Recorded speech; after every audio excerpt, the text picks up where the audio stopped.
like we've done a breast exam, abdominal exam.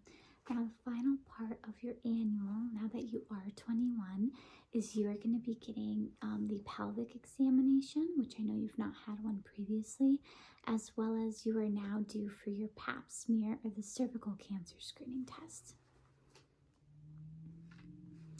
Yes, so there is definitely notable differences. I'm so glad you asked, because often people come in thinking they've had a pap smear before, but really all they've had is a pelvic exam. And so I'm going to explain the step that we are going to focus on today, finishing off the examination, which is the pelvic examination as well as the pap, and the key differences between them, okay? Now, with that being said, the pelvic exam is exactly what it sounds like. It's essentially when we're examining your pelvis. So to do so, we take a look at the outside or the vulva area, make sure we don't see any suspicious lesions or masses. We'll take a look on the inside where the vagina is, and to do so, we use speculums, which I'll show you an example of a couple speculums. And then that helps us look on the inside to see if there's signs of infection, polyps, anything not normal. And then usually to end the examination, we do what we call a manual exam with our glove. And that helps us figure out if there's maybe some enlargements where the ovaries or uterus are, or any tenderness where we may want to order an ultrasound so that we're able to look inside and see those things to rule out cysts, fibroids, that sort of thing. So when you see a speculum, it's usually part of an internal pelvic exam, but that's all it means. Sometimes you might see swabs, vaginal swabs come out, in which case you may be getting screened for things like BV, yeast, trichomonas, gonorrhea, chlamydia, or you may be getting a pap smear collected. And so I'm going to put some gloves on and I'm going to show you each of the objects, and then we will do the examination for you once you feel like you have a good understanding of the different tests that are typically done at the OB/GYN ASMR clinic and why they're done, you know. Awesome. Yeah, so let's start off with just like a general explanation, but let me put on some gloves for you here. All right.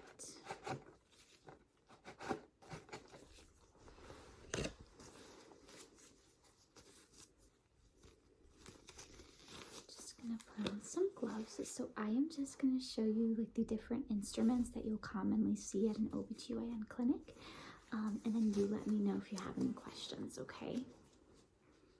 Awesome. So I set up my table right over here. So the first things first, that's a little unrelated, but depending on what you're coming in for, if you are needing a pregnancy test or have concerns for a urinary tract infection, or even if you wanted to get STI screening like gonorrhea and chlamydia, we can actually get that off of a urine sample, although some suggest that it's not as accurate as a swab, but that's a side note. So you'll be left to pee in a cup. Now, if it's for a urinary tract infection, you will want to use a wipe so that we can get a clean catch urine sample.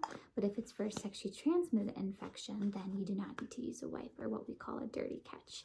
So when you see a cup like this, this usually means that we need a pee sample to screen for whatever reason you're coming in for. So that is the urine cup. Now, often, the part that people are most afraid of is what we call a speculum. So speculums are devices. They're usually either plastic or metal, and these are devices that basically get inserted into the vaginal opening, and then we use it to help see the inside of the vagina, okay?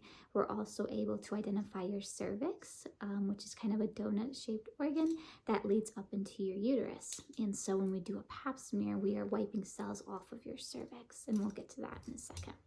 But this is a speculum. And so they come in various lengths as well as width. And there's also even a tiny one called a pediatric speculum. And so with this, just know that there are different sizes. So you can always request a small size in the event that your provider doesn't just start with a smaller one. But this kind of gives you an idea of the change in length. Trust me, I think it looks scarier than what it actually is, but I'll walk you through that whole process when we get to the examination. So this is the speculum. Speculum and Papsmear are not the same thing. Speculum is just the device where we look inside to make sure everything looks healthy, but typically we need a speculum to do an adequate Papsmear. Now, then you'll see various swabs or brushes come out, and this is sampling different things. So it's always good for the provider to get consent on what exactly they're screening you for. And it's always good for you to ask. So you may see little specimen containers like this, and this is usually just for vaginal infections, BV yeast, sexually transmitted infections. But if you see this specimen container out, this is typically what we will use to collect your Pap smear or your cervical cancer screen. Now, I've had a lot of nervous patients come in for their first time because they think that this is sharp, or we're taking a biopsy or something like that. They're thinking of a different procedure. The Pap smear, you'll typically see these two brushes. This one is kind of like an eyebrow brush. It's very like fuzzy, it's not sharp. And this one is what we call a spatula. And again, we're wiping the cells on the cervix. We're not taking sharp instruments and using any of that. So oftentimes, really what my patients find most uncomfortable is the speculum. But other than that, the Pap smear, most of them don't even notice it's done. And then sometimes you'll see these giant cotton swabs. And sometimes if someone is having bleeding and we need to get better views, or just having some discharge that we want to clear, it's essentially like a giant Q-tip before the vaginal area. Does that make sense? Awesome. So if you're comfortable with it, you just let me know, and then we could proceed to finish the pelvic exam and the Pap that you're due for. Now, considering this is your first Pap smear, as long as this one is normal, you don't need another one next year. If anything, you'll come back for breast abdominal exam in a year, and I'll ask you if you want a pelvic exam in the event that you're having vaginal concerns, but you won't need that Pap smear or cervical cancer screen. Makes sense. Awesome. Okay. Are you okay if we proceed with the examination? Awesome. Okay. Any questions? You're okay? Okay. Awesome. All right. I am just going to turn on a light here. Okay. And I am just going to be looking on the outside first. Okay. So you're just going to feel my gloves. I am so sorry if my hands are cold. I feel like they always are nowadays. So like I said, the outside exam, I'm just looking for any suspicious moles or lesions, making sure it doesn't look like you have any chronic skin conditions from down below.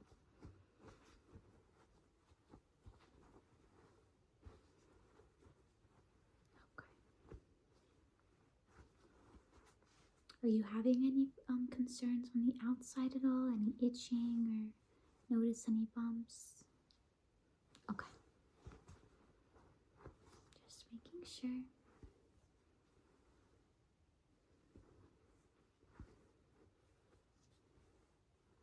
Okay. Outside examination is complete. I will be starting with the smaller speculum, and then we will be doing the internal pelvic exam as well as the Pap smear, okay? All right. I will walk you through this whole thing. It's going to feel like a lot of pressure, and I'm not going to lie to you, it's going to be uncomfortable. But discomfort does not equate to painful necessarily. So if there's pain, you must let me know, because that's not what I anticipate.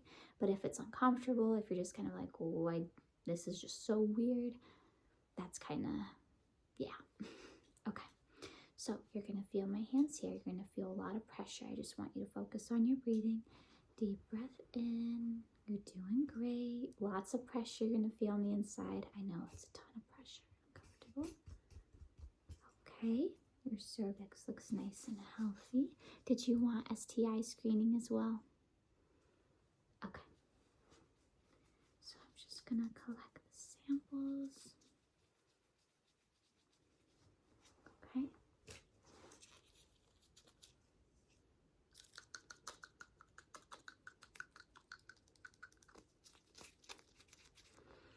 Okay, now we're going to do the Pap smear.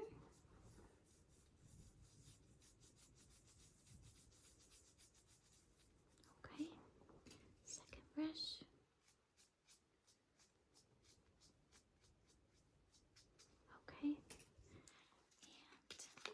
ASMR clinic, I do like to say steps are quite exaggerated and a lot longer than your standard OBGYN clinic, so just something to note. This is usually done about a minute ago.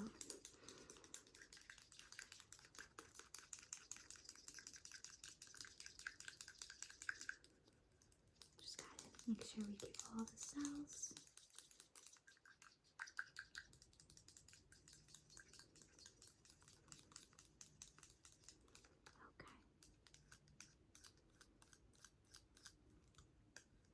Getting that excess solution off.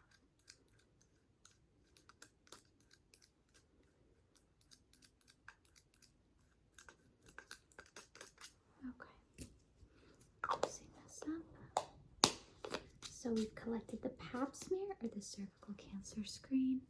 And then the last step is I'm going to do an internal exam with my glove. I am going to put some lubricant. But before I do that, I should probably take the speculum out. So sorry. Okay. There you go. Coming out. There we go. Okay. Last part is going to be that internal exam with my glove. I'm going to put a lot of pressure on your lower abdomen here just to see if I feel any enlargements. And of course, you let me know if anything that I do causes you extreme tenderness, okay? Okay, cool. Alright, get some lubricant. Alright, you're going to feel some internal pressure. I'm just going to stand up for this.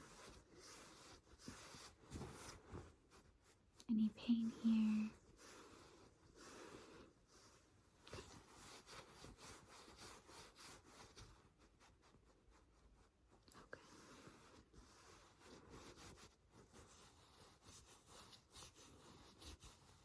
Okay. Okay, I don't think I'm feeling any enlargements or masses, so that's very good. I'm going to take these gloves off here. Okay, let's turn off the light. We don't need that anymore. Alright, how are you feeling? Are you doing okay? It went a lot better than expected. I have to say, online, everything always sounds so much scarier, that's for sure. But my big goal with this visit was just so you were empowered and you kind of knew and know to ask what's happening on the other end of this exam, right? Because when we're in the stirrups, which by the way, you can relax your feet. When we're in the stirrups, it's hard to know what exactly they're swabbing and testing for, but it's our right to know. You know what I mean? So it's always good just to kind of understand the key differences in certain tests. So to kind of review again, at an annual, usually at the OBGYN, it's a breast, abdominal, and pelvic exam. Pelvic exam and Papsmear are not the same thing at all. You may get a pelvic exam, but not necessarily a Papsmear. But to do a Papsmear, you have to do a pelvic exam because you have to be able to see that cervix to screen for cervical cancer. When you leave a urine sample, always ask what they're sending it out for. Concerns for urinary tract infection, sexually transmitted infection, pregnancy test, always good to inquire. When you see the specimen container, usually they're collecting a Papsmear. Some offices use one tool to collect the Papsmear, which is like a combination of these two. I find that these two, though, are a little bit less abrasive and tend to cause less bleeding for people who are more susceptible to it. If you see the large Q-tip swabs, usually just to kind of clean out the area for better visualization. And you may see little swab samples to screen for other types of infection, whether sexually transmitted or super common vaginal infections like BV and yeast. Always a good idea to bring whatever it is that may make you more comfortable during the exam. Some people like to bring Sally the speculum or stress balls. Some people like to go on their phones, listen to music. I've always been pretty flexible. Whatever works for you works for me. Absolutely, yes. But anyways, I hope that this pelvic exam and Papsmear was super helpful for you. I hope it has empowered you and you're able to take that information with you wherever you may go and whenever you may need a pelvic examination.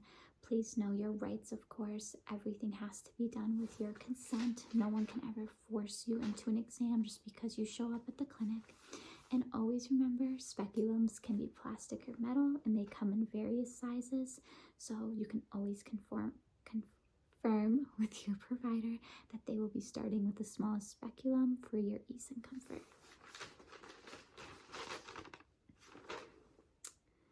Oh, trust me, it was not a problem at all.